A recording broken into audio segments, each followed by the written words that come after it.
충청권에서 열리는 더불어민주당 첫 순회 경선이 이제 하루 앞으로 다가왔습니다. 이재명 후보의 선거법 재판 당시 무료 변론 논란을 놓고 이재명, 이낙연 두 후보의 갈등은 최고조에 달했습니다. 정세균 후보는 방송 토론 태도가 무례하고 국민을 무시한다며 이재명 후보를 향해 날을 세웠습니다. 예, 민주당의 대통령 후보를 뽑기 위한 지역별 순회 경선의 첫 출발지는 충청이죠. 바로 내일은 대전 충남, 모레는 세종 충북의 경선 결과가 발표가 됩니다. 이재명 후보는 1위 굳히기를 확실히 한다는 전략이고요. 다른 후보들은 뒤집기가 이제 시작되는 거다 이렇게 자신하고 있습니다. 그제 경선 토론회에서도 이 1위 후보에 대한 공세가 집중이 됐는데 가장 강도 높게 비판을 한 사람은 정세균 후보였습니다. 특히 이재명 지사의 토론 태도를 두고 쓴소리를 거침없이 했어요. 잠깐 들어보시죠. 이재명 후보는 나쁜 버릇이 있어요. 누가 질문을 하면 답변을 안 하고 이리 피하고 저리 피하고 답변을 하셔야죠. 그렇게 하시면 안 돼요. 지금 이재명 후보는 여론조사 1위 후보 아닙니까? 1위 후보답게 확실하게 하세요. 자, 지금부터 정세균 후보를 만나겠습니다. 정세균 후보는 밀접 접촉자로 분류가 돼서 지금 자가격리 중입니다. 집으로 연결하죠. 정세균 후보님 안녕하세요. 네, 안녕하십니까. 정세균입니다. 아이고 고생하십니다. 예, 그렇습니다. 예. 오늘이 며칠째 자가격리죠? 오늘이 8일째 같습니다. 아이고, 그거 저도 해봐서 아는데 무지하게 답답하거든요. 예, 뭐 그래도 예, 저는 할 일이 많아서 예. 그냥 금방 지나가고 있네요. 그렇죠. 그러니까 음성으로 예. 음성이 나왔지만 밀접 접촉자이기 때문에 2주 자가격리를 갖는 거고, 그래서 이제 건강하시다 보니까 뭐 비대면 선거운동은 하시는 거죠? 예, 그렇습니다. 예. 저 PCR 검사를 2번이나 했는데 네. 2번 다 음성이 나왔고요. 네네. 토론 때문에 이제 한 번 더 했어요. 원래 안 해도 되는데. 아, 예, 그렇지만은 비대면으로 뭐 이렇게 충분히 소통을 하고 있어서 네네. 불편한 점도 많지만 그래도 괜찮습니다. 어떻게 네. 하겠습니까? 저 방역 수칙을 잘 지켜야죠. 제가 맞아요. 방역 사령관 출신 아닙니까? 맞습니다. 불편해도 방역수칙을 지키는 것밖에는 지금 뭐 헤쳐나갈 방법이 없으니까. 자, 비대면, 온라인 비대면 방식으로 충청 경선에 임하고 계시는데 충청의 민심 어떻게 파악이 되세요? 충청에서 시작되는 이제 경선, 저는 좀 드라마가 펼쳐질 것이 아닌가 이렇게 기대를 하고 있어요. 어떤 드라마? 투표가 이제 역전의 드라마죠. 그래서 예. 지금까지 그 여론조사 이게 아주 경선을 어렵게 만든 측면이 있었는데 아마 그것과는 다른 결과가 나오지 않을까 그렇게 보고 있고요. 여론조사가 경선을 어렵게 만든다는 게 무슨 말씀이실까요? 아무래도 여론조사가 계속 나오다 보니까 예. 사실은 이제 경선은 대의원과 권리당원 그리고 선거인단이 하는 거 아닙니까? 민주당은 그렇죠. 예. 예. 그리고 뭐 여론조사라는 게 저게 10명, 20명 놓고 하는 여론조사가 얼마나 정확한지 하는 것도 좀 의구심이 있고요. 과거에도 저는 여론조사 피해도 본 사람이어서. 예, 그래서 아마 실제로 경선에 참여하는 민심하고는 차이가 있을 거라고 보고요. 아하. 이제 충청 민심은 대한민국 국격에 부합하고 또 유능하고 도덕적이면서 흠결 없는 후보 정세균을 알아봐주고 계신다. 저는 이렇게 판단하고 있습니다. 정세균의 역전 드라마가 충청에서부터 시작될 것이다. 이런 말씀이세요. 예. 근데 이재명 지사는 아예 충청에서부터 확실하게 1위를 해서 세몰이를 예. 해서 결선 투표 가지 않고 그러니까 이번 투표에서 그냥 과반 이상 얻어가지고 최종 후보로 선발된다. 이런 목표신 것 같은데요. 네, 뭐 그런 목표를 당연히 가질 수 있겠죠. 그렇지만 하여튼 4일, 5일 결과를 좀 흥미있게 지켜봐 주셨으면 좋겠습니다. 알겠습니다. 그나저나 그제 있었던 토론회에서 이재명 후보 토론 태도를 굉장히 강한 톤으로 비판하셨어요, 정 후보님. 그때 이제 저는 사실은 직접 참여를 못했지 않습니까? 화면을 통해서 줌을 통해서 하셨죠. 예. 온라인으로 참여를 했는데 사실 이건 한두 번의 문제가 아니고 이재명 후보의 토론에 임하는 자세는 원래부터 불성실하고 적절치가 않아요. 그리고 이건 좀 무례하고 또 국민을 무시하는 처사로까지 보여져요. 어떤 면이 그렇게 느껴지셨습니까? 우선 질문을 받으면 답변을 해야 되는데 예. 불리한 질문은 답변을 거부하거나 회피를 해요. 그것은 저의 질문에 대해서도 그렇고 다른 후보들의 질문에 대해서도 그렇습니다. 뭔가 답변을 다 하시긴 하시던데요? 아닙니다. 답변을 거부하거나 회피하는 경우가 많죠. 그래서 여러 번 질문을 하는데 예. 결국은 아직까지도 답변이 되지 않은 부분들이 남아 있죠. 어떤 겁니까? 여러 번 했는데도 답이 안. 백제 질문도 그렇고 백제 발언도 그렇고 또 기본소득에 대한 재원 마련 등 예. 그런 것도 그렇고 아무튼 최근에 나온 그런 발언에 대해서도 지금 변호사비 문제 이런 거에 대해서 답변을 안 하고 있지 않습니까? 그러면은 그것을 사생활이다라고 답변을 회피하고 있는 거 아니에요? 그렇게 답변을 뭔가 말씀을 하긴 하지만 그것이 질문에 대한 딱 그 답이 아니더라. 그런 의미의 회피를 말씀하시는 거군요. 예, 그렇습니다. 예, 답변이 안 되니까 계속 똑같은 질문을 하게 되는 것이고 토론회가 좀 이상하게 되는 것이죠. 최근에 가장 큰 이슈가 되고 있는 무료 변론 얘기부터 그럼 좀 해보죠. 예. 이런 겁니다, 여러분. 형님을 정신병원에 강제 수용시켰다는 혐의로 재판을 1심, 2심, 3심까지 이재명 지사가 받았는데 3개심을 통틀어서 총 30명의 변호사가 변호를 했어요.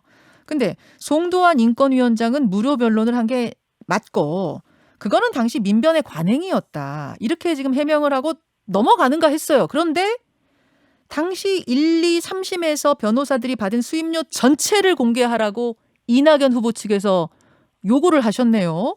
정세균 후보는 어떻게 보십니까?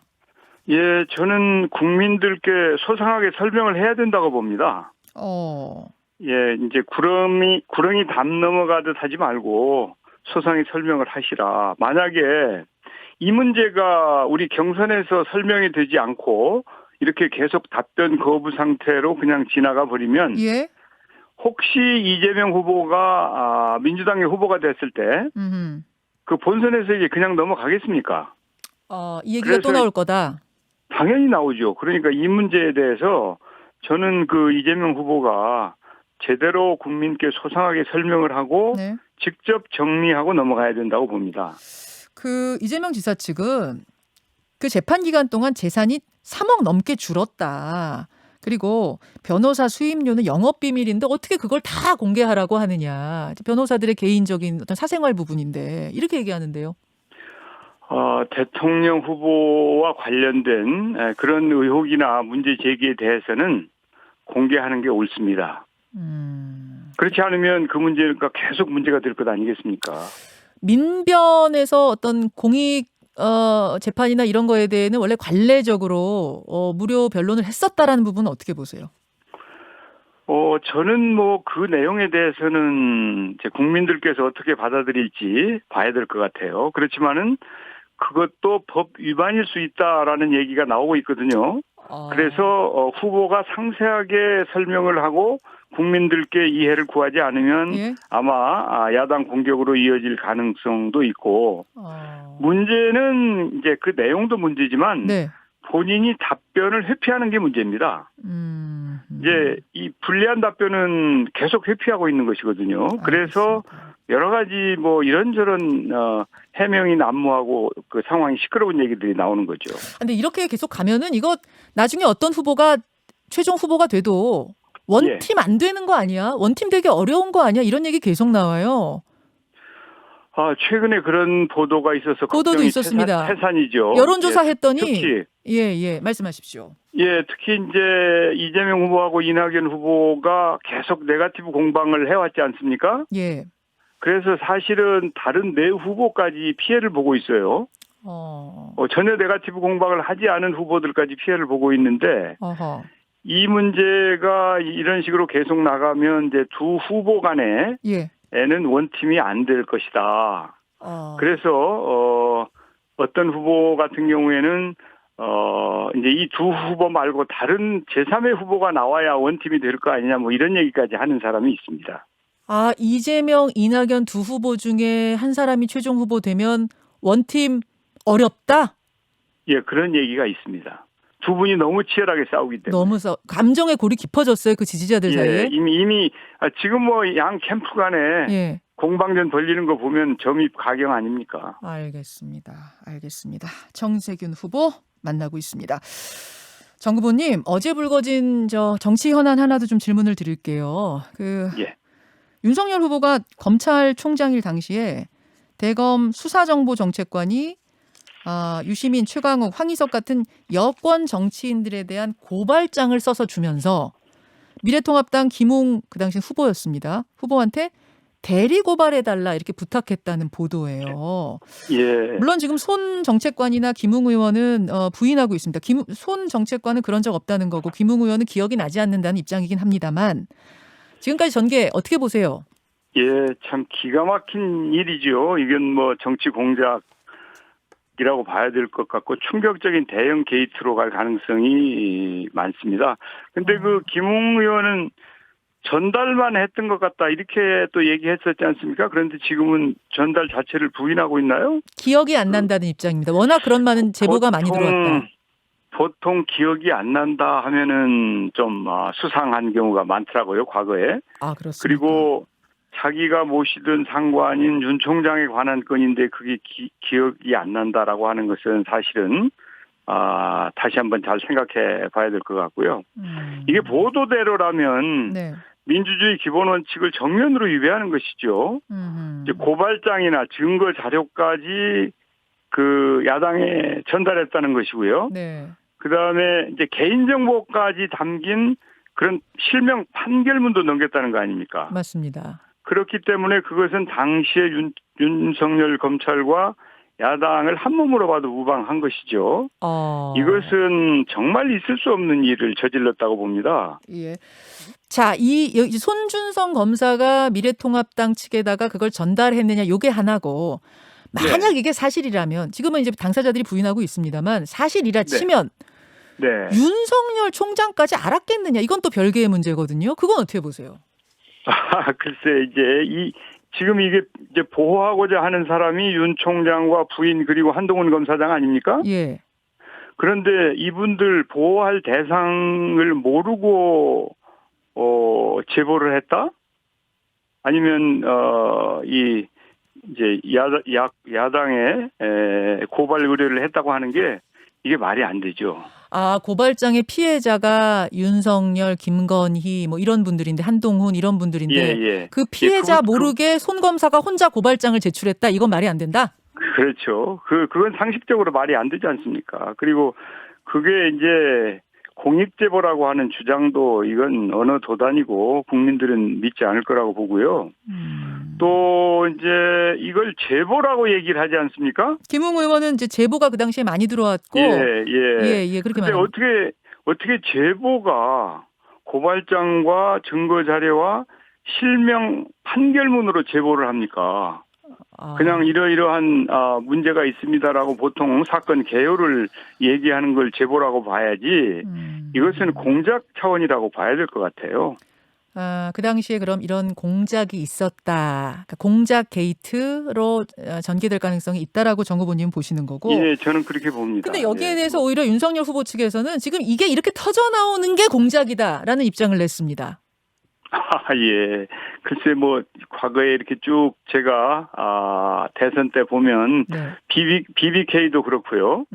최순실 때도 그렇고 이게 아니땐 굴뚝에 연기가 안 나더라고요.